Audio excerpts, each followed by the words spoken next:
I'm in downtown Minneapolis touring a local landmark. But while I'm here, got a bit of a view. Old bridge, some buildings, old power plant. And I just noticed that this time, I didn't notice it before, but there's a obviously artificial waterfall up there, some kind of dam, maybe two of them, kind of under the bridges there. Okay, so true story, in 2007, I came to Minneapolis and took a class, and I came through Minneapolis on Interstate 35W. Didn't really, I looked at the map, it was kind of freaky because you're inner city Minneapolis. But something happened a week later. So it was toward the end of my visit with my parents in Pennsylvania, where I headed next, that I learned that the bridge I had crossed had collapsed. So about a week after I crossed it, which is one of those holy shit moments, pardon my French.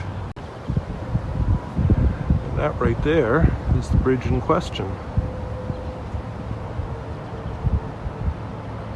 So what was an industrial lake wasteland has become a nice park. Dual use bicycle and walker here along the Mississippi River in downtown Minneapolis. They have scooters you can rent here. Somebody apparently deposited theirs in the middle of the hike.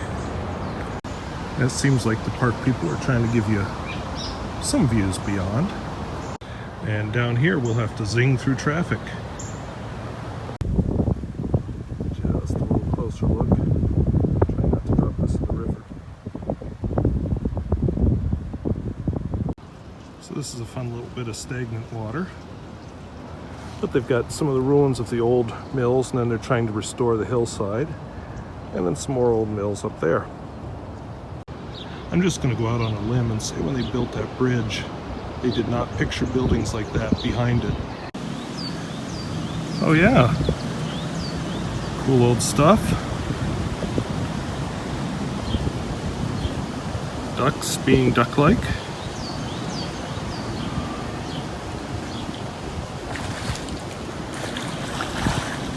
Getting wet.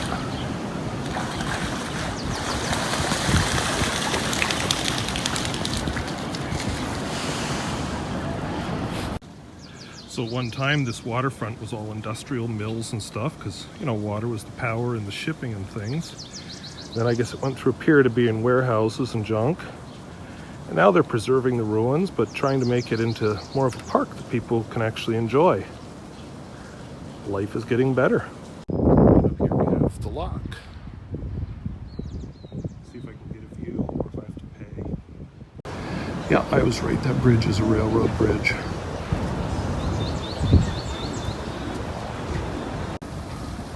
Just one more view looking over the whole thing. See, I'm living, I'm getting out. With hardly any people around me, even though I'm in the city. One of my very earliest videos is watching a ship in a lock. So I won't bore you by doing that again, but that's as close as I seem to be able to get to the locks. They've got a old gold mill flour mill surrounding what's called the Mill Museum. Can't go in right now because it's empty. All right, not many people on that. And maybe you can tell it's a fake. How does this work?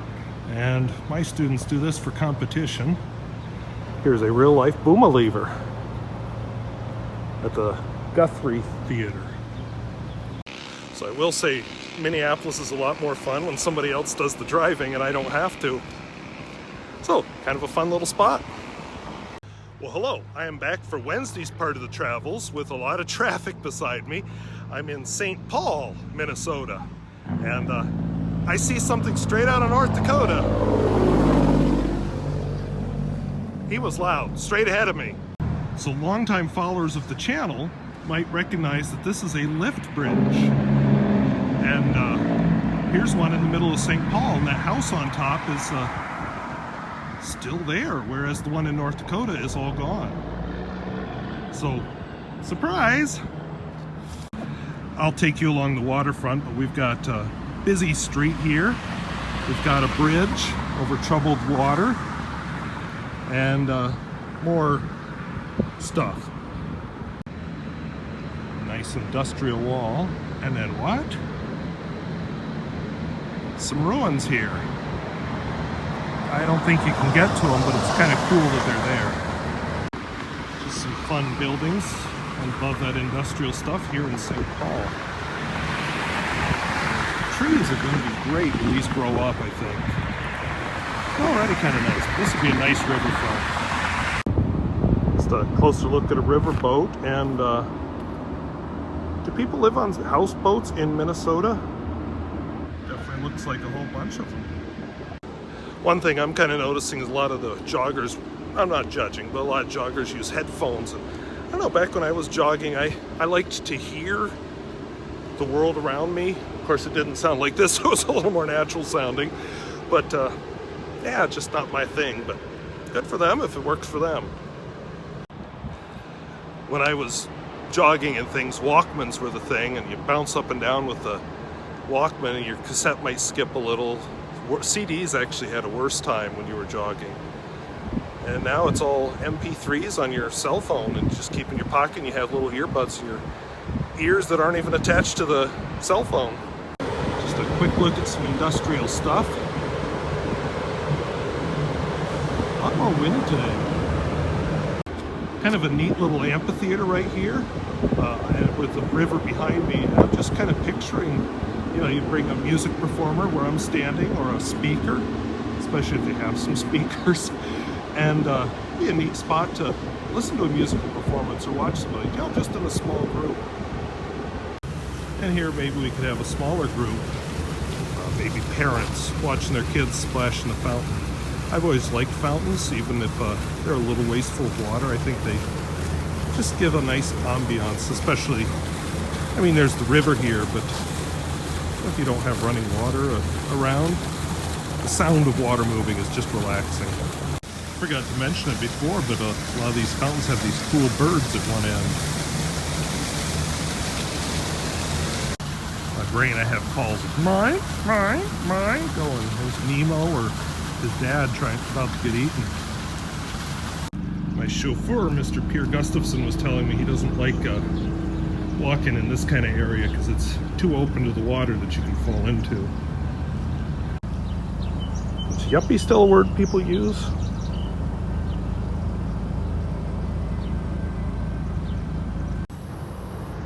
Oh, up the river just about as far as I'm going to go, we've got the municipal elevator.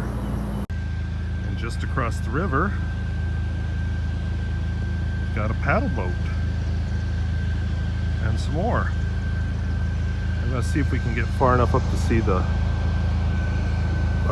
river barges, but there's a depth indicator. Somebody eating lunch. I know movies aren't real life, but you see something like this with the street lights and everything along the river. I kind of wonder, is it open at night? I know the parks in my town close at 10. What happens in a big city like this? You know, when it's not a movie. Don't know. And really, it'd be very hard to keep people out of this. I'm just kind of enjoying this view. Just all the layers and layers of bridges and boats and tall buildings. My host will be happy to know that if he does fall in the drink, there are ladders out of it occasionally. Just a little kind of gross looking water. But hey, if you fall in it, you want out. So lobster buoys, I doubt it. Maybe floaty things to grab if you can't swim. Speaking as a former kid, I'm just imagining riding down the steps in the middle there, going off that ramp, across this, and into the water on my bicycle or a skateboard or something. So this is why you should always take a hike in two directions if you get a chance. Because this is a totally different experience from my trip down. We still have our layers of bridges and the riverboat. So I'm imagining that as a heating and cooling kind of plant.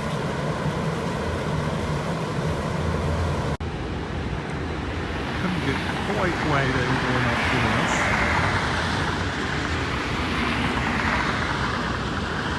There you go. As a photograph, I was thinking interesting leading lines from above, and I got a picture of a boat going through there. Well, we'll see how it turns out.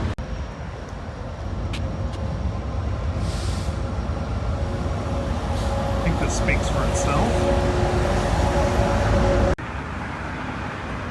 Just a closer look at the lift bridge. I like that the house on top is still intact. I don't know if it actually works. I see there are signals on it, but I have a feeling they don't lift it.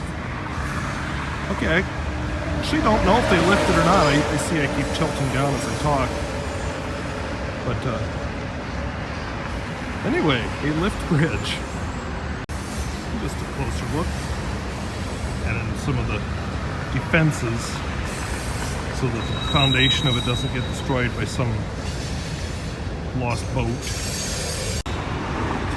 Just a quick look at America's crumbling infrastructure.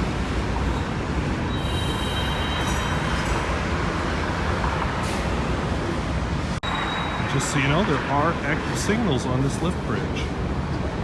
So it must be in use. I don't know. Some more cracked infrastructure.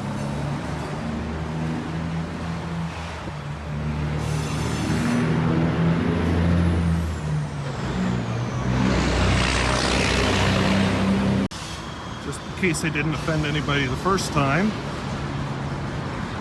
more cracked infrastructure. And just for fun, here is some river barges. They don't look like anything. So I guess they don't really get ship traffic up here, but they push these barges around. And that's pretty much the river traffic. So just looking back at the lift bridge. Sorry, traffic noise, deal with it.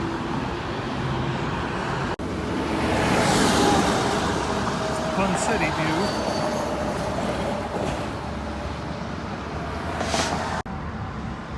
Not sure what this means. Hopefully I don't look suspicious. I'm going down. So this blocks out the city noise beautifully. I'm gonna have to read what that blue sign is. Okay, so apparently you can tie up here for about 4 hours. So that's fun. I feel like I could be surprised by a sudden deluge as I go by that. And this bridge is actually pretty old. You can read that, this is 1925.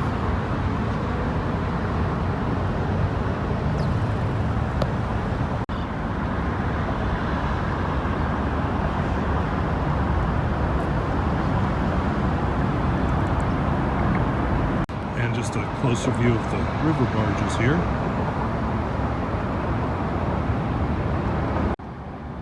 And more river barges tied up further down the river. You can make out artist in residence, Pier Gustafson there on the steps. And then, and then further on you can make out more barges and the bluffs of St. Paul. And some other junk. This must be how people feel when they get too close to the edge.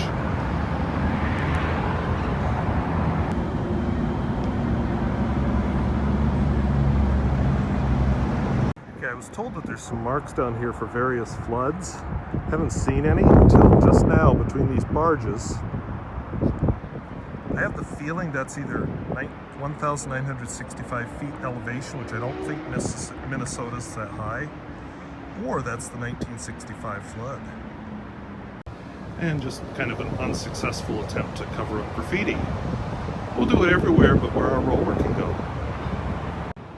If you like watching waves, you can see that these waves from the boat are reflecting off of the edge of the harbor and back out and then across the river and then back, and so they're actually traveling through each other.